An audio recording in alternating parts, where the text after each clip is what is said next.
नमस्कार।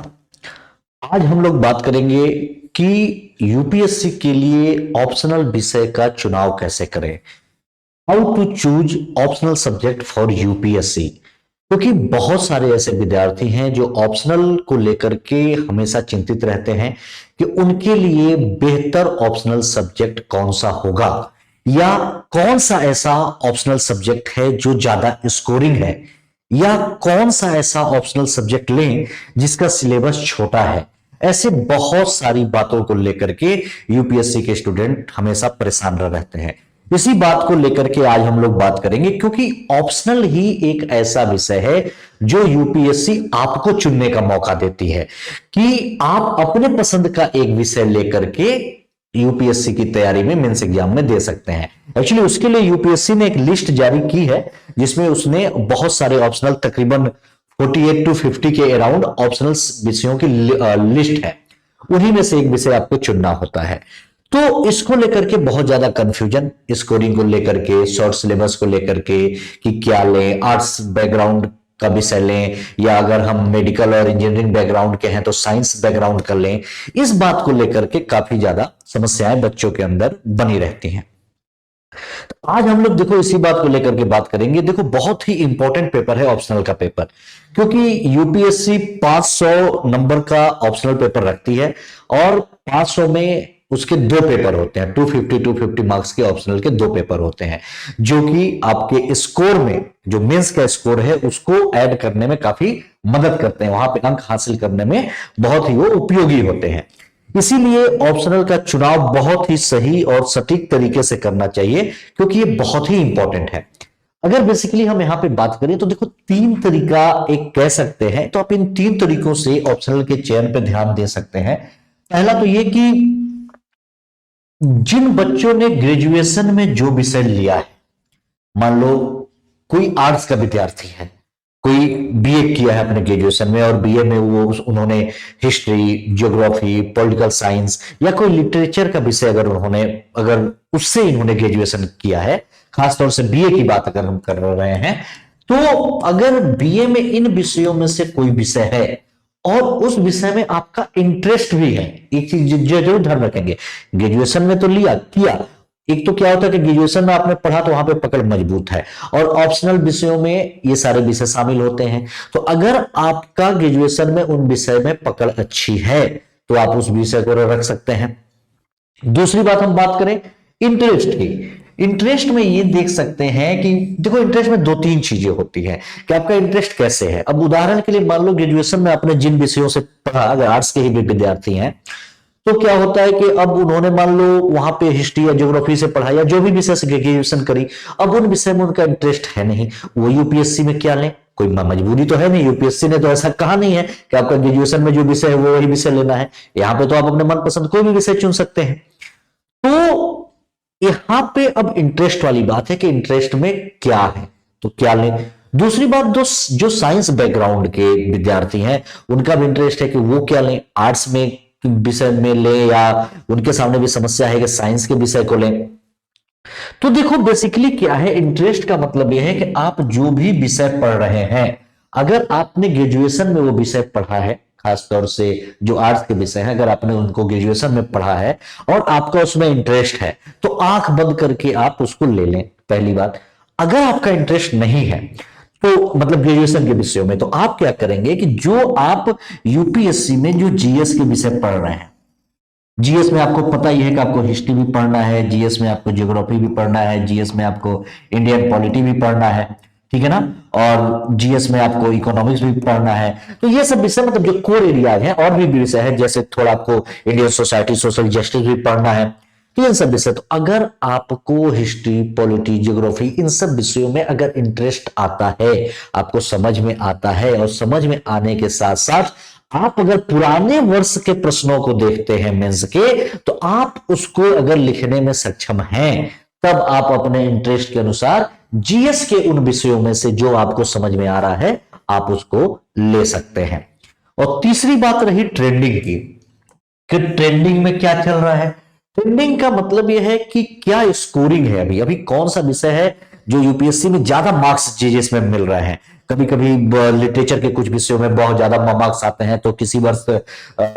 History geography या इसमें से मतलब किसी भी विषय में कि किस वर्ष कौन सा ट्रेंड चल रहा है, या इधर 2-4 सालों से किस विषय का ट्रेंड चल रहा है। तो ये जो ट्रेंड वाला जो है ना, ये ट्रेंड वाली भूमिका थोड़ी कमजोर हो जाती है। अगर ट्रेंड के पीछे अगर आप फॉलो करेंगे तो ये देखो ये भेड़ चाल चलने की तरह हो जाएगा कि ट्रेंड जो चल रहा है सभी बच्चे उसी को ले रहे हैं, हम भी उसी को ले, तो वहां कंपटीशन भी टफ होगा। तो बेसिकली जो सबसे इंपॉर्टेंट चीज है आपके ऑप्शनल को लेकर के, तो वो है इंटरेस्ट की, कि आपका इंटरेस्ट पहली बात किस विषय में है। अगर जो ट्रेंडिंग में विषय चल रहा है, अगर उसमें आपका इंटरेस्ट है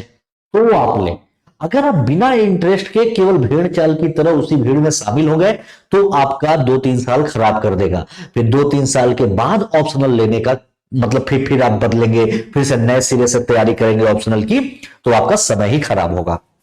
तो केवल और केवल जो मात्र एक फंडा है वो इंटरेस्ट का है, कि आपका इंटरेस्ट किस चीज में है। आपको पता है कि जिस चीज में आपकी रुचि होगी, जिसमें आपका इंटरेस्ट होगा, वो काम करने में आपका मन लगेगा। उदाहरण के लिए मान लो अगर हॉबीज में आपको क्रिकेट खेलने में इंटरेस्ट है या गाना सुनने में इंटरेस्ट है, तो आप बहुत ही मन लगा के वो काम करते हो। तो वैसे ही अगर विषयों में आपका इंटरेस्ट है, तो अगर इन 3 तरीकों से बात करें कि बहुत सारे बच्चे के ट्रेंडिंग में ग्रेजुएशन में जो है वो ले या क्या, तो इसमें सबसे इंपॉर्टेंट है कि आपका इंटरेस्ट जिसमें है आप उसी विषय को चुने, चाहे वो कोई भी विषय हो। पहली बात, अगर साइंस बैकग्राउंड के बच्चे हैं,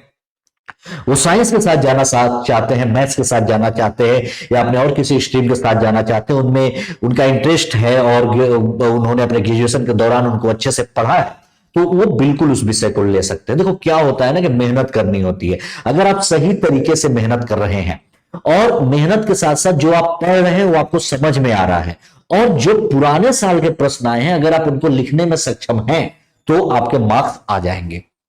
और रही बात कुछ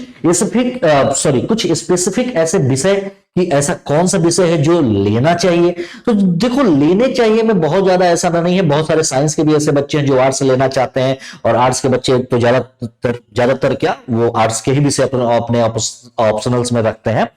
तो आपको यहां पे एक ध्यान में ये रखना है कि जीएस के जो विषय आप पढ़ रहे हो, अगर आपका वो ग्रेजुएशन बैकग्राउंड में आपके ग्रेजुएशन में अगर वो विषय नहीं रहा है, तो आप जीएस के जो विषय पढ़ रहे हैं उनमें से जिनमें आपका इंटरेस्ट आता है आप ले लें। क्योंकि देखो जैसे हिस्ट्री हो गया, ज्योग्राफी हो गया, पॉलिटी हो गया, ये तीनों कोर भी विषय हैं जीएस के भी। तो इन तीनों विषयों के साथ फायदा क्या होता है ना कि अगर आप जीएस की तैयारी करेंगे तो आपका ऑप्शनल की भी साथ में तैयारी होती रहेगी। ऑप्शनल पढ़ेंगे तो आपको जीएस में भी सपोर्ट मिलेगा। तो ये जो मेन कोर विषय जो है,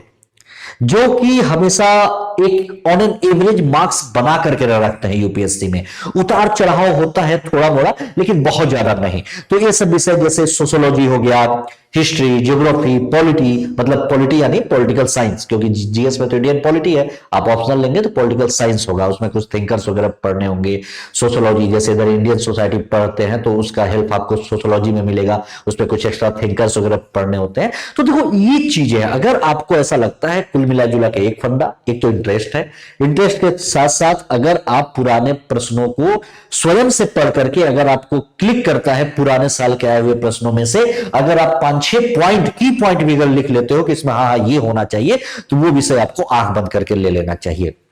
और रही बात लिटरेचर में, बहुत सारे बच्चे ये सोचते हैं कि लिटरेचर ले या ना ले। तो अगर आपका लिटरेचर बैकग्राउंड रहा है, आपने हिंदी लिटरेचर से ग्रेजुएशन किया है, संस्कृत लिटरेचर से ग्रेजुएशन किया है, या और भी आपका कोई लिटरेचर है, तो आप लिटरेचर के साथ आसानी से ऑप्शनल पेपर में उसे रख सकते हैं। अगर आपने लिटरेचर से नहीं किया है, तो अगर आपको लिटरेचर लेने का मन है कि नहीं, तो यहां पर भी इंटरेस्ट की बात आती है कि अगर आपका लिटरेचर में इंटरेस्ट है, आपको हिंदी पढ़ने में मजा आता है, हिंदी साहित्य में आपकी रुचि है, आपको संस्कृत पढ़ने में मजा आता है, या और भी जो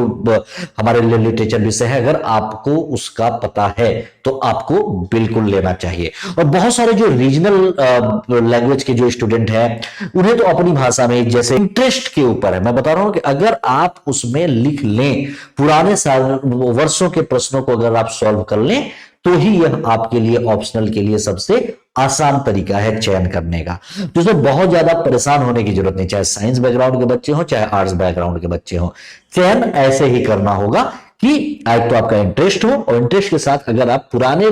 वर्ष के प्रश्नों को लिख लेते हैं तो आप उनको ले लें। अब कभी बात आ गई कि इंटरेस्ट नहीं आ रहा है लेकिन मन है कि हिस्ट्री ले लें, मान लो इंटरेस्ट नहीं है लेकिन मन है तो हिस्ट्री ले लें, या मन है तो ज्योग्राफी ले लें,